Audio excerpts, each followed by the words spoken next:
Good morning, सुप्रभात, नमस्कार, आदाब दोस्तों। एक बार फिर आपका अपना प्रिय डॉक्टर आदि कश्यप बम्बई मानुस आपके लिए लेकर आया आपका मनपसंद प्रोग्राम पॉजिटिव कर्मा। और दोस्तों आज है एपिसोड नंबर 1421 और आज की एक विशेष कहानी है जिसका शीर्षक है अधूरी मोहब्बत। मुझे उम्मीद है कि आपको ये कहानी पसंद आएगी। शुरुआत करता हूं इस कहानी की कुछ इस प्रकार। अमित और आयशा बचपन के साथ में थे। अमित को बचपन से ही आयशा अच्छी लगती थी और उसे धीरे धीरे आयशा से प्यार हो गया। लेकिन अमित का प्यार एक अधूरी मोहब्बत बन के रह गया। तो क्या है अमित की अधूरी मोहब्बत की कहानी? आइए जानते हैं आखिर क्यों अमित को यह कहानी बहुत ही सैड लव स्टोरी एक अधूरी मोहब्बत बनकर रह गई। शुरुआत करता हूं इस कहानी की कुछ इस प्रकार।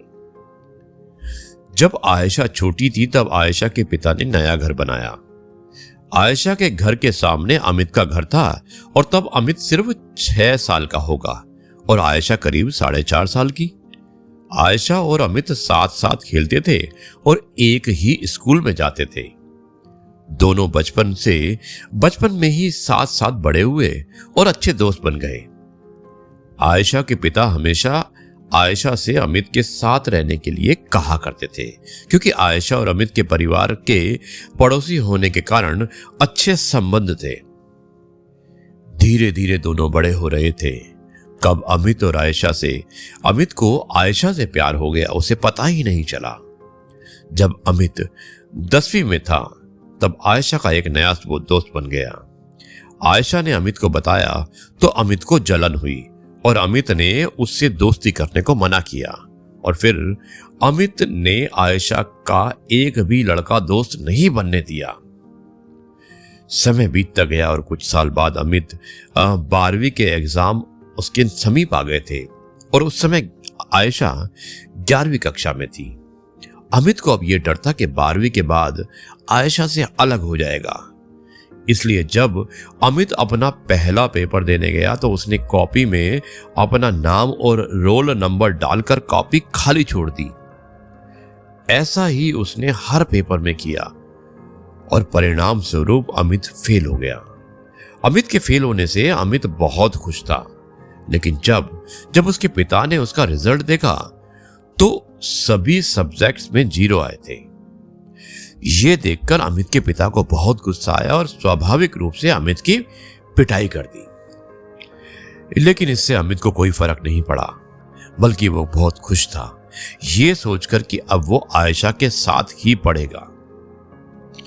एक दिन आयशा ने अमित से पूछा कि तू फेल कैसे हो गया? पढ़ाई तो तूने की थी। अमित ने जवाब दिया कि पता नहीं। तो आयशा हंसने लगी और कहने लगी, सभी सब्जेक्ट्स में 0 नंबर किसके आते हैं? अमित आयशा को देखकर खुद भी हंसने लगा। अमित ने अभी तक आयशा को नहीं बताया था कि वो उससे कितना प्यार करता है। अमित को लगता था कि आयशा उसके इतने क्लोज है इसलिए वो भी उससे प्यार करती है। और 2 महीने बाद स्कूल स्टार्ट हुए। अमित और आयशा स्कूल जाने के लिए निकले तभी अमित के पिता गुस्से में बोले, अच्छा लग रहा है दोबारा क्लास में जाकर? आयशा ने अमित के पिता से कहा कि अरे अंकल जी, अब आप उसे सुबह सुबह क्यों डांट रहे हो? अमित की मम्मी पापा आयशा को अपनी बेटी जैसा मानते थे और उससे बेहद प्यार करते थे। अमित की माँ तो आयशा की माँ से कहती थी कि आयशा हमारी बहू बनेगी। अमित और आयशा स्कूल पहुंचे। अमित को सभी चिढ़ा रहे थे और हंस रहे थे, लेकिन उससे अमित को कोई फर्क नहीं पड़ रहा था। उसे तो इस बात की खुशी थी कि अब वो आयशा के साथ बैठा है। और उसके बाद पूरे साल अमित ने आयशा की दोस्ती एक भी लड़के से नहीं होने दी। कोई भी लड़का उससे बात करने की कोशिश भी करता तो अमित को गुस्सा आ जाता और कई बार इस चक्कर में अमित की लड़ाई भी हुई। एक साल में अमित के कई झगड़े हुए। फिर कई बार टीचर से और उसके पेरेंट्स से पिटाई भी हुई और इतनी कंप्लेंट हुई अमित की। और फिर 1 साल निकला और आयशा और अमित दोनों 12वीं कक्षा में अच्छे नंबरों से पास हो गए। अब आयशा ने अमित से पूछा कि आगे क्या करना है। तो अमित ने कहा कि जो तू करेगी साथ में वही करूंगा। आयशा ने कहा कि मुझे तो BSc करना है। तो अमित ने भी कहा कि ठीक है, BSc कर लेंगे, और फिर दोनों ने एक ही कॉलेज में एडमिशन ले लिया। अमित और आयशा कॉलेज जाने लगे और कुछ दिन बीते और वहां पर नए दोस्त मिले, मगर अमित को किसी दोस्त की जरूरत नहीं थी। वो आयशा के साथ खुश था, लेकिन आयशा ने नए दोस्त बनाए जिससे अमित को प्रॉब्लम हुई। क्लास में एक लड़का था राज, जो कि बहुत ही हैंडसम और स्मार्ट दिखता था। आयशा को राज पसंद आ गया था और आयशा उसे अपना बॉयफ्रेंड बनाने की सोचने लगी। इसलिए इस बात का पता आयशा ने अमित को भी नहीं चलने दिया और कुछ दिनों बाद आयशा ने राज को प्रपोज कर दिया। राज ने भी आयशा के प्रपोजल को एक्सेप्ट कर लिया, लेकिन अमित को इसकी भनक तक नहीं थी। मगर कुछ दिनों बाद पूरी क्लास को पता चल गया कि आयशा राज की गर्लफ्रेंड है। एक दिन राज क्लास में ही बैठा था और दो लड़के आपस में बात कर रहे थे और दोनों बात करते करते कहने लगे कि राज की गर्लफ्रेंड आयशा है। और इस बात को अमित ने भी सुन लिया और उन दोनों से कहा कि क्या बोला तुमने? तुम दोनों ने भी? दोनों लड़कों ने जवाब दिया कि आयशा तेरी बेस्ट फ्रेंड राज की गर्लफ्रेंड है। पूरी क्लास को पता है, पर अफसोस तुझे पता नहीं क्या। अमित को गुस्सा आ गया और दोनों लड़कों से लड़ने लगा। इतने में आयशा आई और अमित को झगड़ते देखकर अमित से कहने लगी, क्या हो गया, क्यों लड़ रहे हो? दोनों लड़के कहते हैं कि पूछ ले अपने फ्रेंड से खुद ही। अमित गुस्से में आयशा से पूछता है कि राज और तुम्हारे बीच क्या है? आयशा बोलती कि सॉरी, मैंने तुमसे छिपाया। और इतना सुनकर अमित समझ जाता है कि आयशा को गुस्से में देखकर क्लास से चला जाता है। अमित का दिमाग खराब हो गया था और वो सीधे राज के पास जाता है। उससे आयशा से दूर रहने को बोलता है, लेकिन राज ने भी कह दिया कि गर्लफ्रेंड है मेरी, मैं क्यों दूर रहूं उससे। अमित राज से लड़ने लगता है और राज को थप्पड़ मार देता है। राज ने भी सामने से मारा और बहुत बात बढ़ गई दोनों की। किसी ने जाकर आयशा को बताया। आयशा भागकर दोनों के पास पहुंची और दोनों को अलग अलग किया और अमित से कहा, क्या हो गया है तुम्हें? अंदर क्लास से लड़कर आए और अब यहां राज से लड़ने लगे। अमित ने आयशा से गुस्से में कहा, तुम इससे बात नहीं करोगी। आयशा ने कहा, क्यों? तो अमित ने कहा, क्योंकि मैं कह रहा हूं मुझे पसंद नहीं है। आयशा ने कहा कि वो मेरा बॉयफ्रेंड है और मुझे पसंद है वो। अमित ने कहा, ठीक है, आज तुम्हें दोनों में से किसी एक को चुनना होगा, या तो तुम इससे बात करना बंद कर दो या मुझसे। आयशा ने कहा कि पागलों जैसी बात मत करो। अमित गुस्से में चिल्लाकर बोला, मैं या ये। और आयशा को भी गुस्सा आ गया और उसने कह दिया, ठीक है, मैं नहीं छोड़ सकती राज को। अमित को जो गुरूर था कि आयशा उसके लिए कुछ भी कर सकती है, उसका वो गुरूर टूट गया और साथ ही अमित का दिल भी। अमित वहां से चला गया और रास्ते में रोने लगा। अमित ने आयशा का नंबर डिलीट कर दिया और कॉलेज जाना भी बंद कर दिया। 2-3 दिन बाद आयशा अमित से मिलने उसके घर गई और अमित से बात करने की कोशिश की।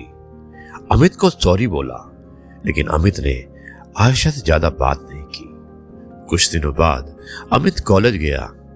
आयशा ने वहां भी अमित से बात करने की कोशिश की, लेकिन वहां भी अमित ने ठीक से बात नहीं की और धीरे धीरे अमित और आयशा दूर हो गए और दोस्ती भी लगभग खत्म हो गई थी। आयशा भी राज के साथ खुश रहने लगी थी, इसलिए अमित आयशा को खुश देखकर आयशा से दूर ही हो गया। अमित समझ गया था कि किसी का प्यार जबरदस्ती नहीं पा सकते। करीब 1 साल बाद आयशा अमित के पास आई रोते रोते। अमित छत पर था। आयशा छत पर जाकर उसके सामने जोर से रोने लगी और अमित को गले लगा लिया। अमित ने आयशा से पूछा कि क्या हो गया। आयशा ने कहा कि आज मैंने राज को एक लड़की के साथ रंगे हाथों पकड़ लिया, वो मुझे धोखा दे रहा था। अमित ने कहा कि रो मत, कल बात करूंगा मैं उससे। आयशा ने कहा नहीं रहने दो, मुझे नहीं करनी उससे कोई बात। और एक बार फिर अमित और आयशा की दोस्ती पहले जैसी होने लगी और आयशा राज से दूर होने लगी थी। अमित को फिर लगने लगा था कि अब आयशा उससे मिल जाएगी। इसलिए अमित देर ना करते हुए आयशा को प्रपोज करने की सोचने लगा। उसने एक लव लेटर लिखा और आयशा को देने पहुंचा, लेकिन अमित अपना लेटर आयशा को दे इससे पहले ही आयशा अमित से खुश होकर कहने लगी राज आया था और उसने माफी मांगी, रो रहा था और वो मुझे शादी करने को कहता है। अमित ये सुनकर आयशा से कहने लगा तुम खुश हो ना? आयशा ने जवाब दिया कि हाँ मैं बहुत खुश हूं। अमित आयशा को झूठी हंसी दिखाकर वहां से चला गया और घर जाकर रोने लगा। करीब 1 महीने बाद आयशा की सगाई होती है, लेकिन अमित उस दिन घर से चला जाता है और ट्रेन की पटरी किनारे बैठकर रोता है और अपने दिल को समझाने की कोशिश करता है। उसकी किस्मत में आयशा नहीं है। एक बार फिर अमित की मोहब्बत अधूरी मोहब्बत बनकर रह जाती है। यहाँ आयशा अमित को देख रही, लेकिन अमित कहीं दिखाई नहीं दिया। तो आयशा अमित के रूम में गई, लेकिन अमित रूम में भी नहीं था। मगर आयशा को अमित की टेबल पर वो लेटर मिल गया जिसमें लिखा था मैं तुम्हें बचपन से ही चाहता हूं, कोई तुमसे बात करे या दोस्ती करे मुझे अच्छा नहीं लगता। मैं तुमसे बहुत प्यार करता हूं, तुमसे दूर नहीं रह सकता। और पता है तुम्हें 12वीं में भी तुम्हारे साथ पढ़ने के लिए मैंने पेपरों में कुछ नहीं लिखा था। मैंने आई लव यू आयशा, मुझसे शादी करोगी? लेटर पढ़ते ही आयशा के होश उड़ जाते हैं और अब आयशा की समझ में आ जाता है कि क्यों अमित उसे किसी से बात नहीं करने देता था और सबसे लड़ता था। आयशा को कुछ समझ नहीं आ रहा था कि वो क्या करे। आयशा अमित के बारे में सोचती रही और अमित का इंतजार करती रही, लेकिन पूरी रात अमित कहीं भी दिखाई नहीं दिया और आयशा की सगाई हो जाती है। सुबह अमित आता है और घर में कह देता है कि दोस्तों के यहाँ रुक गया था और आ नहीं पाया। सुबह आयशा अमित के पास जाती है और लेटर दिखाते हुए कहती है ये क्या है? अमित कहता है कुछ नहीं और लेटर लेकर फाड़ देता है और कहता है कि ये सब पुरानी यादें हैं। सॉरी, मैं तुम्हारी सगाई में नहीं आ पाया। आयशा को पता था कि अमित खुश नहीं है, मगर आयशा ने भी कभी अमित को उस नजर से देखा नहीं था। उसने उसे हमेशा अपना एक अच्छा दोस्त ही समझा था। लेकिन अमित आयशा के सामने अपने आप को खुश दिखाता ताकि आयशा को बुरा ना लगे। और कुछ दिनों बाद आयशा की शादी हो जाती है। शादी में अमित ने पूरा काम किया था और अपने आप को खुश दिखाता रहा और अंदर ही अंदर रोता रहा। अमित ने सोच लिया था कि जरूरी तो नहीं जिसे हम प्यार करें वो भी हमें प्यार ही करे। उसे भी हक है अपनी पसंद के इंसान को चुनने का। इसलिए अमित खुश था और मोहब्बत को अधूरी मोहब्बत बनते देखता रहा। तो दोस्तों, ये थी अमित की अधूरी मोहब्बत की कहानी। आपको ये कैसी लगी ये कहानी आप मुझे जरूर बताइएगा।